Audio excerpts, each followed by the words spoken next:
بسم الله الرحمن الرحيم يا بني إسرائيل اذكروا نعمتي التي أنعمت عليكم وأوفوا بعهدي أوف بعهدكم وإياي فارهبون وآمنوا بما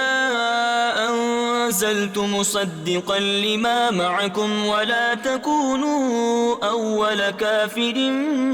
به ولا تشتروا بآياتي ثمنا قليلا وإياي فاتقون ولا تلبسوا الحق بالباطل وتكتموا الحق وأنتم تعلمون وأقيموا الصلاة وآتوا الزكاة واركعوا مع الراكعين أتأمرون الناس بالبر وتنسون أنفسكم وأنتم تتلون الكتاب أفلا تعقلون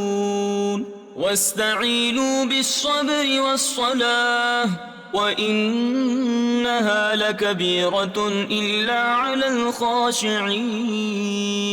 الذين يظنون أنهم ملاقو ربهم وأنهم إليه راجعون صدق الله العظيم.